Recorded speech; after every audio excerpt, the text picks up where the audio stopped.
দর্শক, এই মুহূর্তে আমি আছি শাহবাগে এবং আপনারা জানেন ইতিমধ্যে যে এমপিও মুক্ত শিক্ষক কর্মচারী যারা রয়েছেন তারা কিন্তু দুপুর 12টার দিকে শাহবাগ ব্লকের কর্মসূচির ঘোষণা দিয়েছিলেন এবং সেই ঘোষণা অনুযায়ী কিন্তু তারা এখন অবস্থান নিয়েছেন শাহবাগে। আমরা যদি এখানে যারা উপস্থিত রয়েছেন সেই শিক্ষকদের দু একজনের সাথে আমরা একটু কথা বলার চেষ্টা করবো।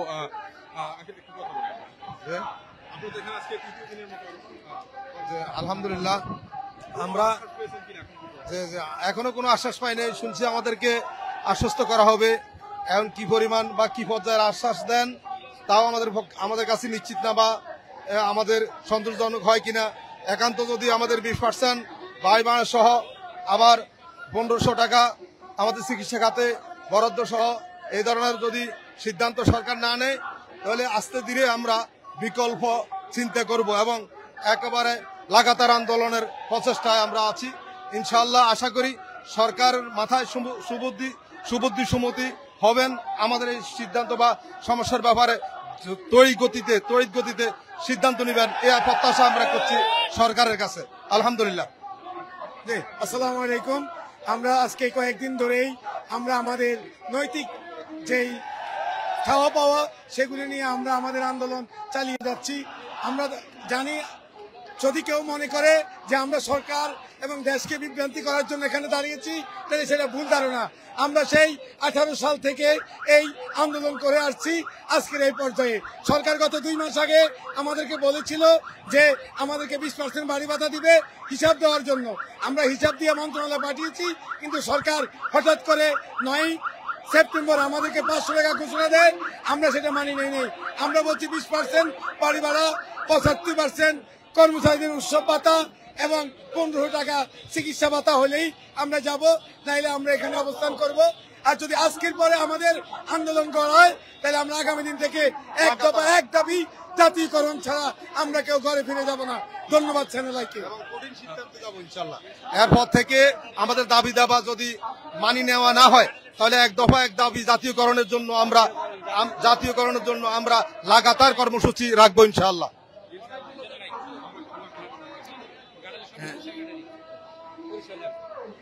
আমি মোহাম্মদ মোশাররফ হোসেন।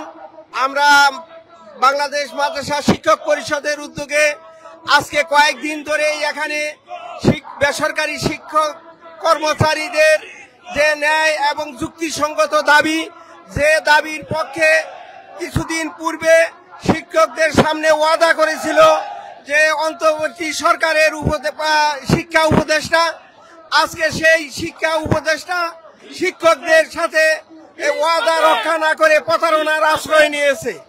আমরা আজকে শিক্ষক সমাজ অন্তর্বর্তী সরকারকে আমরা স্পষ্টভাবে জানিয়ে দিতে চাই যে শিক্ষকদের সাথে তালবাহানা বন্ধ করে তাদের ন্যায় এবং যুক্তিসঙ্গত দাবি অনতিবিলম্বে মেনে নিয়ে শিক্ষকদেরকে পড়ার ঘরে এবং শিক্ষা প্রতিষ্ঠানে ফিরে যাওয়ার জন্য সুযোগ করে দিবেন। যদি আজকের দিনের মধ্যে শিক্ষকদের এই ন্যায় এবং যুক্তিসঙ্গত দাবি যদি মেনে নেওয়া না হয় তাহলে আমরা চিন্তা করব অনতি বিলম্বে আর এই শিক্ষা প্রতিষ্ঠানে এক দফার দাবিতে আমরা আন্দোলন করব। হয় আমাদের এক দফা দাবি আদায় হবে, নচেত এই অন্তর্বর্তী সরকারকে বিদায় নিতে হবে। আমরা সেই জন্য অন্তর্বর্তী সরকারকে হুঁশিয়ার করতে দিতে চাই, তারা যদি ক্ষমতায় থাকতে চায় তাহলে বেসরকারি শিক্ষা প্রতিষ্ঠানের স্কুল কলেজ মাদ্রাসাকে জাতীয়করণ করতে হবে এবং করে দিতে হবে। আসসালামু আলাইকুম রহমতুল্লাহ। চ্যানেলকে ধন্যবাদ যে আমাদের এই সংবাদগুলো দেশের সকলের কাছে প্রচার করার জন্য।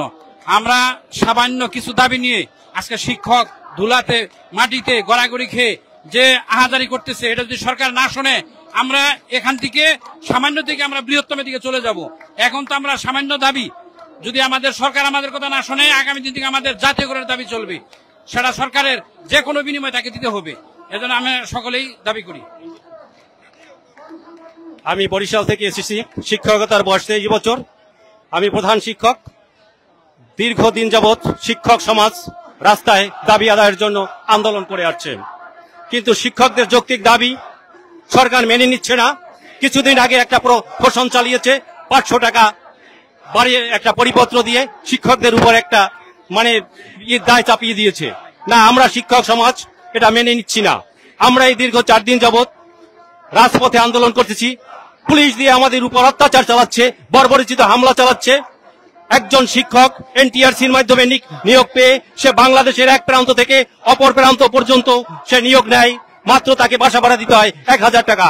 আমার প্রতিষ্ঠানে একজন শিক্ষক বগুড়া থেকে এসে সেই বরিশালের রাজাপুরে শিক্ষকতা করছে, তাকে বাসা ভাড়া দিতে হয় 1000 টাকা। কিভাবে সে বাসা ভাড়া দিয়ে পরিবার পরিজন নিয়ে থাকবে? আমাদের দাবি 20% বাড়ি ভাড়া, 1500 টাকা চিকিৎসা ভাতা এবং 75% বোনাস। এইটা আমাদের মেনে নিয়োগ। আমরা এখনো ধৈর্য সহকারে রাস্তায় আছি। যদি আজকে আমাদের যৌক্তিক দাবি মেনে না নেয়, আমরা আগামী দিন থেকে জাতীয়করণের এক দাবি আন্দোলনে যাব। এটাই। সকলকে ধন্যবাদ। দর্শক শুনছিলেন একজন প্রধান শিক্ষক, তিনি কিন্তু বলছিলেন যে তার প্রতিষ্ঠানের যে অবস্থা তিনি কিন্তু সেটি জানাচ্ছিলেন। এবং এখানে আপনারা দেখতে পাচ্ছেন যে শিক্ষক যারা রয়েছেন তারা কিন্তু স্লোগানে শাহবাগকে কিন্তু আন্দোলিত করে তুলেছেন। এবং এই মুহূর্তে কিন্তু আমি আপনাদেরকে সেই চিত্রটি দেখানোর চেষ্টা করছি।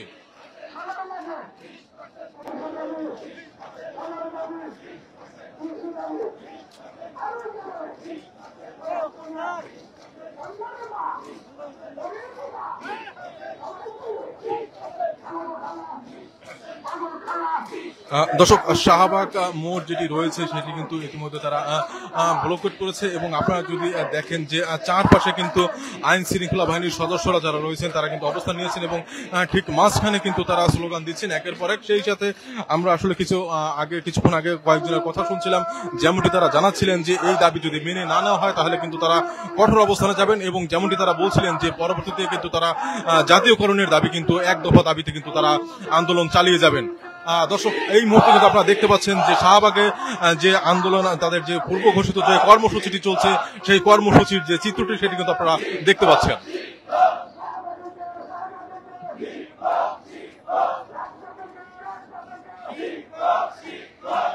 দর্শক, আমি যদি আপনাদেরকে একটু এই মুহূর্তের যে সমগ্র চিত্রটি দেখানোর চেষ্টা করি, আপনারা দেখতে পাবেন যে সমগ্র শাহবাগ যে মোড়টি রয়েছে সেটি কিন্তু এমপিভুক্ত শিক্ষক এবং কর্মচারীদের অবস্থান তারা কিন্তু এখানে নিয়েছেন। সেই সাথে আইন শৃঙ্খলা বাহিনীর সদস্যরা যারা রয়েছেন তারা কিন্তু আমরা দেখতে পাচ্ছিলাম যে চারিদিকে কিন্তু তাদের অবস্থান এবং তারা কিন্তু সেখানে অবস্থান রয়েছে তাদের। এবং আমরা যদি আরো 2-1 জনের সাথে আপনাদের আমরা যদি একটু কথা বলি এবং জানার চেষ্টা করি যে এখানে তারা কতক্ষণ পর্যন্ত অবস্থান নেবেন।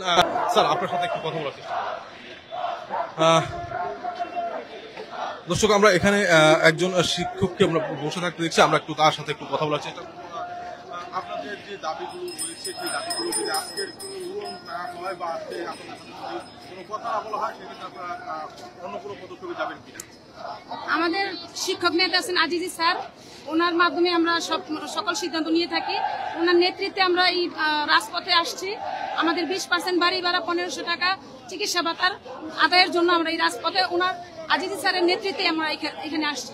ওনার যেই নির্দেশ দিবে, উনি যেই নির্দেশ দিবে, ওই নির্দেশ অনুযায়ী আমরা কাজ করব। আমরা সবাই একটা উদ্দেশ্য, একটাই লক্ষ্য আমাদের, 20% বাড়ি ভাড়া, 1500 টাকা চিকিৎসা ভাতা। না, এখনো পর্যন্ত কোনো আশ্বাস পাইনি, কিন্তু গতকাল বলছিল যে 4টা নাগাদ আমাদের একটা প্রজ্ঞাপন দিবে, কিন্তু তাও দেওয়া হয়নি। পরবর্তীতে আমাদের একটা কর্মসূচি ছিল লং মার্চ টু সচিবালয়, ওইটা করার পরে রাত্রে এখানে অবস্থান করছে। আজকে শাহবাগ আমরা ঘেরাও করব, এই উদ্দেশ্যে আমাদের এখানে আসা। দর্শক শুনছিলেন এখানে অবস্থান একজন শিক্ষকের কথা। এবং আমরা যদি আপনাদেরকে আরো 2-1 জনের সাথে একটু কথা বলার চেষ্টা করি, কথা বলবেন? আমরা আরেকজনের সাথে একটু কথা বলবো। বিসমিল্লাহির রহমানির রহিম। আশ্বাস পেয়েছেন কিনা? পুরো আশ্বাস পেয়েছেন কিনা এখন পর্যন্ত? আমাদের তো বারবার আশ্বাস দিচ্ছে, আশ্বাসের নামে আবার আমাদের মিথ্যা আশ্বাস দিচ্ছে। কারণ বারবার আশ্বাস দিয়ে আমাদের একটু পিছনের দিকে বিচলিত করে, পরে আবার আমাদের সাথে প্রতারণা করে। কারণ এর আগেও 2 মাস আগেও একবার আমরা যখন প্রেস ক্লাবে আন্দোলন ছিলাম, তখন শিক্ষা উপদেষ্টা মহোদয় এবং সচিবালয় আরো অনেকে উপস্থিত ছিল। তারা বলছে 2 মাসের সময়ের ভিতরে আমাদের দাবিগুলো, 3 দফা দাবিগুলো তারা মেনে নেবে। নেওয়ার পরও আমাদের থেকে বিভিন্ন দফায় তারা বিভিন্ন হিসাব কিতাব নেওয়ার পরও হঠাৎ করে মাঝপথে তারা 500 টাকার একটা বাড়ি ভাড়া দিল। এই করে আমাদের তালবাহানা কালক্ষেপণ করতে করতে আজকে আমরা লাখ লাখ শিক্ষক এই রাজপথে। তো আবার গতকালকেও আমাদের এরকম একটা আশ্বাস দিয়েছিল বিভিন্ন গোয়েন্দা সূত্রের মাধ্যমে যে আমাদের দাবিগুলো মেনে নেওয়া হচ্ছে, কিন্তু মেনে নেওয়া হচ্ছে বললে এই প্রজ্ঞাপন দিচ্ছি বলে আমাদের কালক্ষেপণ করছে। তাই আমরা বাধ্য হয়ে আজকে শাহবাগে ব্লকেট করেছি। ধন্যবাদ আপনাকে। দর্শক শুনছিলেন একজন শিক্ষকের কথা, আমরা যদি আরেকজনের সাথে একটু কথা বলার চেষ্টা করি। আজকে তো আপনাদের শাহবাগ ব্লকের কর্মসূচি, যদি আজকে আপনারা কোনো আশ্বাস না পান সেক্ষেত্রে আপনাদের কি কর্মসূচি রয়েছে? সম্মানিত দেশবাসী, আমরা আসলে আন্দোলনে নেমেছি। আমাদের যে দাবি দেওয়া ছিল, প্রথম দাবি ছিল যে আমাদের উৎসব ভাতা যেন আগে যেটা 50% ছিল সেটা যেন 75% এখন করা হয় এবং পরবর্তী ধাপে 100%। আমাদের দাবি ছিল যে বাড়ি ভাড়া 45 থেকে 50%। সরকার আমাদেরকে অফার দিয়েছিল যে 20% দেওয়া যেতে পারে, কিন্তু দুঃখজনক সরকার প্রজ্ঞাপন জারি করেছে মাত্র 500 টাকা বাড়ি ভাড়া। সেই কারণে আমরা আজকে আন্দোলনে নেমেছি। সরকার গতকাল আমাদেরকে বলেছিল যে যদি আমরা চাই তাহলে 5% বাড়ি ভাড়া দিতে পারে। আমরা প্রত্যাখ্যান করেছি এই বাড়ি ভাড়া, এবং আমরা আজকের এই কর্মসূচি যদি সরকার আমাদেরকে গুরুত্ব না দেয় তাহলে আমরা আগামীকাল ইনশাআল্লাহ যমুনা ঘেরাও করব। প্রধান উপদেষ্টা আমাদের এই সমস্যার সমাধান করবেন ইনশাআল্লাহ। আমাদের এই আন্দোলনকে কেন্দ্র করে সারা বাংলাদেশের সকল মাধ্যমিক এমপিভুক্ত শিক্ষা, মাদ্রাসা, কারিগরি সব বন্ধ রয়েছে। আর আজকের ভিতরে যদি আমাদের দাবি না মানা হয়, আগামীকালের ভিতরে আমরা সবাই এক দফা আন্দোলনে চলে যাব। সারা দেশ আমাদের সাথে যোগ হবে, ছাত্র, অভিভাবক এবং সচেতন সমাজের সকল নাগরিক আমাদের সাথে যোগ হবে। আমরা এরপরে এক দফা আন্দোলন থেকে আমাদের ভিন্ন খাতে যাওয়ার বিভিন্ন দফা রয়েছে, আমাদের বৈচিত্র্য দেখতে পাবেন। দর্শক শুনছিলেন একজন শিক্ষকের কথা, এবং তিনি যেমনটা আসলে জানাচ্ছিলেন আজকের ভিতরে যদি কোনো